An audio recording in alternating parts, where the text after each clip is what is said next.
neighborhood.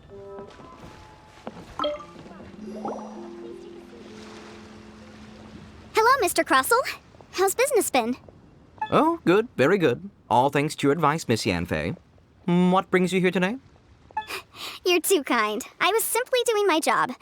Now, I believe that the last time we met, you mentioned that you were looking to source some smaragdus jadeite to make hairpins. Have there been any further developments on this front? Well, yes, as a matter of fact, in the end I did acquire a small piece of smaragdus jadeite and had it fashioned into a pair of hairpins. Miss Yanfei, might I presume that you have an interest in the hairpins? I must apologize, I've already rented them out to a lady named Zhi. If you'd like to inspect them, you may have to wait quite some time. Wait, isn't smaragdus jadeite really rare? Aren't you worried about the hairpins getting damaged or lost while they're being rented out? No, I'm not worried in the slightest, because I signed a contract with Miss Zhi before renting them to her. The contract makes it quite clear that if she loses or damages the item in question, she must compensate me for its full original value. In return, I included a clause that guarantees the smaragdus jadeite is genuine, with a penalty of 10 times the item's value payable by me to Miss Zhi in the event that it is shown to be a fake. Guaranteed genuine, with 10 times the value payable if this claim is shown to be false. Yes, these terms are very clear indeed. Of course. This way, both the client and I have the assurance we need. To ensure fairness, each of us has retained an original copy of the contract. In that case, might you know where Miss Zhi lives? We'd like to pay her a visit and have a look at the hairpins. Oh, of course. She wrote her address down when we signed our contract. Here, I'll mark it on your map for you. Thanks a lot, Mr. Crossell. We'll be off now.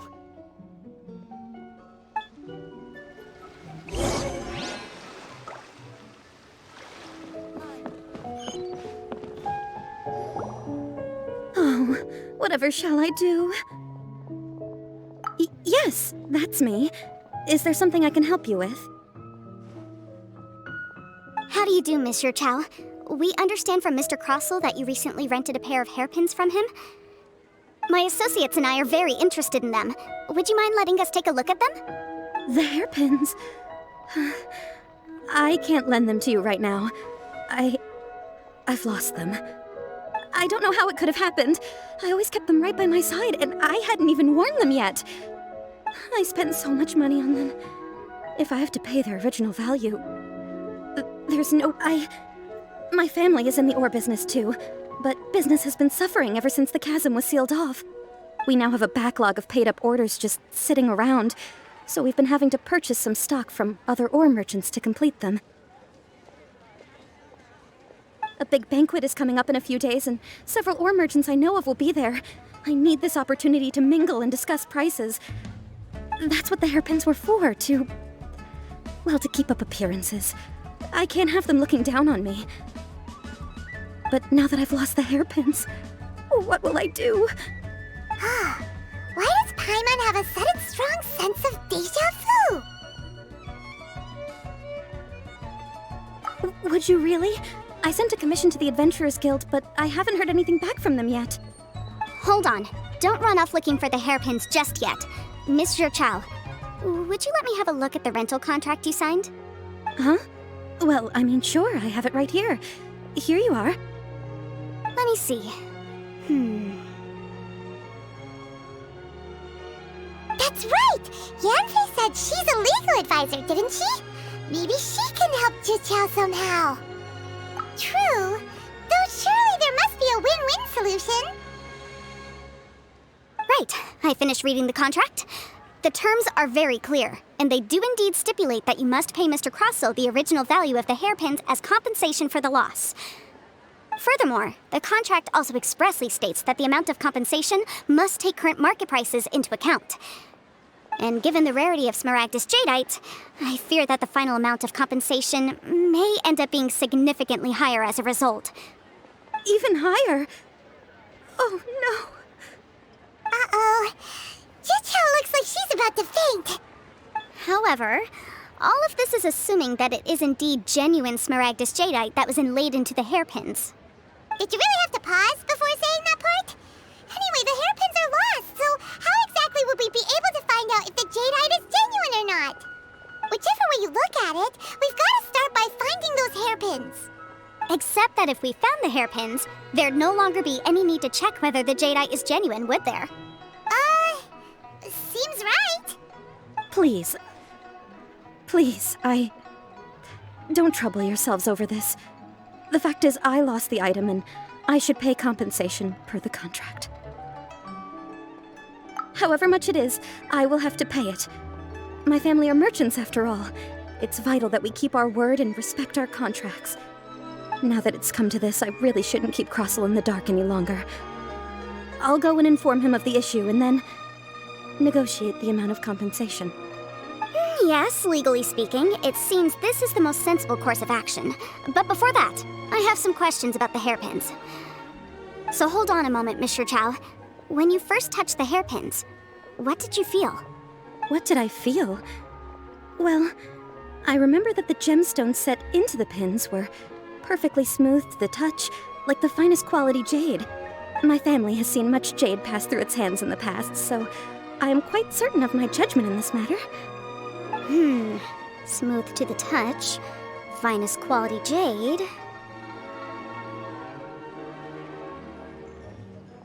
No, it's nothing. I just need to re-examine a few things. Let's head over to Mr. Crossel's.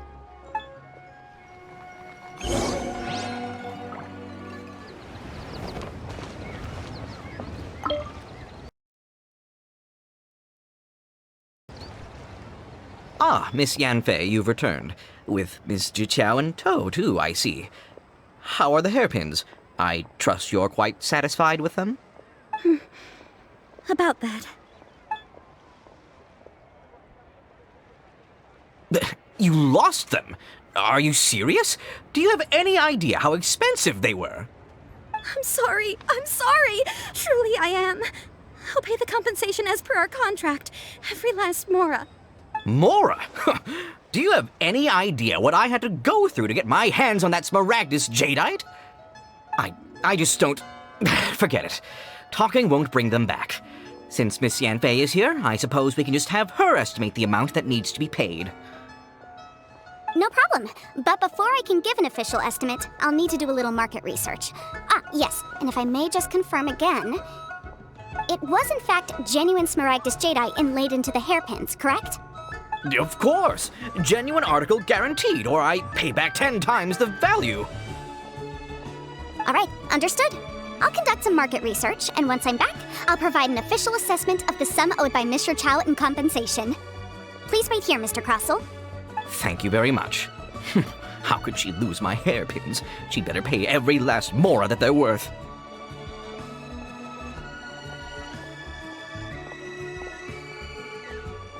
Looks like I'll have to find some way to raise that money. Please wait, Mr. Chow. I have something to discuss with you. It's not convenient to speak here, so let's find somewhere that we can sit and talk in more detail.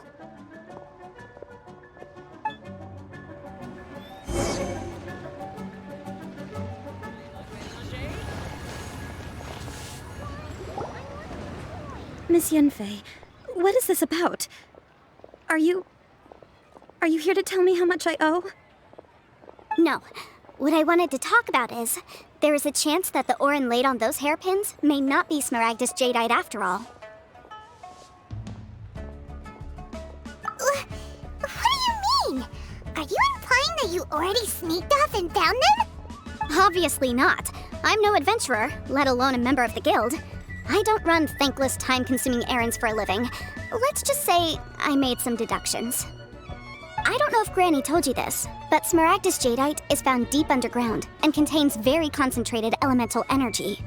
If mere mortals come into contact with it, well, they'll be sick in the best case. And in the worst case, they could even experience a dramatic change of personality. It most certainly would not be smooth to the touch. Mr. Chow, did you at any time feel unwell while the hairpins were in your possession? No, not at all. I felt perfectly fine the whole time. Not even the slightest bit unwell. I didn't feel anything special at all, in fact. Now that is strange. I noticed earlier that there were elemental traces in Mr. Crossel's vicinity. If I've deduced correctly, he may still have the smaragdus jadeite in his possession. If that's the case, we should go confront him right now and expose his dirty scam right Absolutely not. If we were to confront him now, there's no way he would admit to it. Eventually, he would find some argument to compel us to leave. And then, he'd throw the Smaragdus Jadeite into the sea the moment we were gone. After that, he would simply insist that Mr. Chow pay up per the contract. He would lose nothing. Meanwhile, we would have to look under every stone in Liyue, hoping and praying that the hairpins do actually still exist somewhere in this world. So vivid that Paimon thinks it might be experience talking. Oh, it certainly is. I've seen my fair share of situations like this, and brute force methods are certainly one way of resolving them. Fortunately, I have far more elegant solutions at my disposal. I'll share them with you in due course. Well then, since you're so experienced in dealing with problems like this, perhaps you could help me, Miss Yunfei. Oh, that won't be a problem. But first, Mr. Chow, can I ask you to please sign this contract? Huh? Does there have to be a contract for everything? Paimon can't even keep track.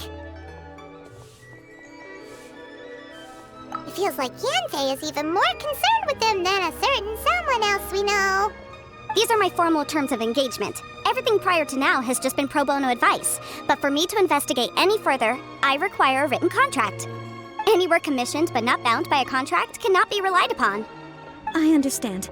Then I will be glad to place this matter into your capable hands if you will take it, Miss Yunfei. No problem. Just sign here, and I'll sign too. Okay. Now write your address here, and then sign on this page as well. And I'll also need your signatures on pages 5, 7, and on the very last page. Finally, if you could just use this ink pad to make a handprint over here. This contract has so many pages. Paimon's All right, that should do it. My fees are the same as always, and they're written in the contract. Have a look through and let me know if you have any questions. I've had a read through. Everything checks out. Well then, here's your copy of the contract. I will retain the other copy.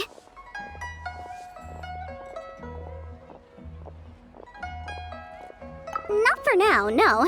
Despite how intractable this problem might sound, it will actually be quite straightforward to resolve, once we've got some things squared away. I don't believe you have been part of an investigation like this before, in which case, hopefully this should be quite the experience. Miss Yunfei, I have to ask, why are you helping me? Because, as it happens, I'm currently trying to acquire some Smaragdus Jadeite myself.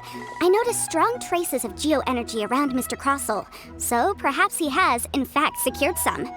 Whether he actually made it into an item of jewelry or not is a separate matter, but either way, it's a lead. As long as we follow it, who knows? We might just be able to get our hands on some Smaragdus Jadeite. Also, the idea of someone abusing the law to their advantage, I won't stand for it. But again, let's not dwell on this. Let's go to... where can we find someone who processes ore? Ah, I've got it! Let's pay a visit to Chateau, the boss of the Jade Mystery. He's a professional when it comes to working with stone and ore. If Mr. Crossel had his ore worked on at all, Chateau would undoubtedly have been his first choice.